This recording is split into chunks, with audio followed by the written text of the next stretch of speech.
My name is Kim Kendall, and I'm here to talk about the Live Local Act. It was ushered in under the umbrella of affordable housing, though this is not the way to do it. It's bad for citizens, and it allows the developers to have full control and leverage, and the citizens none. The original version was drafted about 2 years ago and went through that session. Another version just passed through this session. So what does the Live Local Act cover? It allows developers who are sitting on top of commercial, industrial, or mixed-use property to flip it to multifamily, high-density, affordable housing on at least 40% of their land for at least 30 years. There's provisions in there for lower parking requirements. It can have a building footprint that goes up to 150% of what's normally approved. And it can have height requirements that are equal to any surrounding building within a mile or 3 stories, whichever is taller. And they can do this all right now without going through the county commission process. The state has taken away our local control. So what does this mean to residents? I'll give you 2 examples. 1, Silverleaf, back when it was originally proposed, had to go through the Board of County Commission process, and it got either approved or denied. Now, like a year and a half ago when Silverleaf did the expansion, there's no denial button.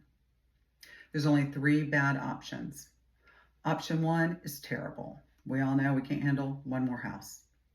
That's for the commission to approve it as is. The plus is that there's still county requirements. They can restrict it to certain heights and densities. They have to bring in the impact fees and roads and schools and things like that. Option 2, even worse. Silverleaf can break off and sell off the little pieces into smaller PUDs, planned unit developments. Those guys have a lower threshold of impact fees, roads, schools, etc.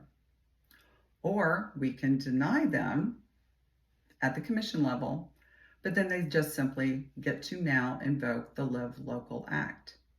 And they can instantly flip that property into multifamily, high-density, affordable housing without going through the commission process.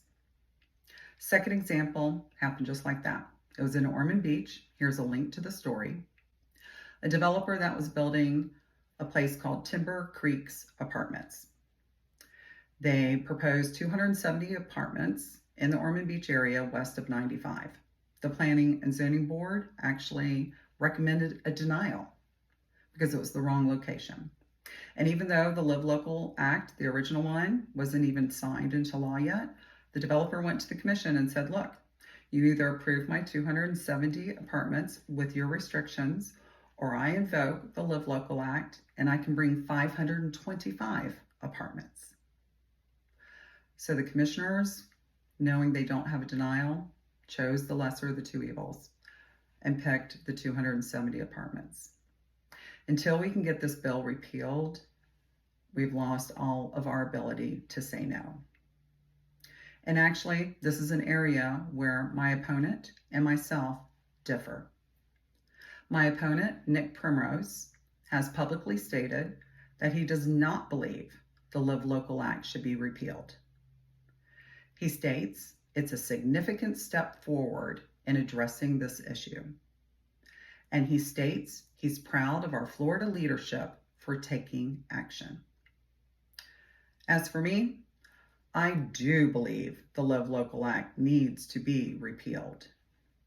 I do not believe this is a significant step forward. I actually believe it's a lot of steps backwards. And though I do support Florida leadership, and I think they have done a great job on a lot of really great bills and initiatives, this is not one of them. And I'm going to add one more link here. It's also from Ormond Beach that you can read and see what else happened between the first Live Local Act and the second one that actually has made it even worse on residents. Thank you for listening.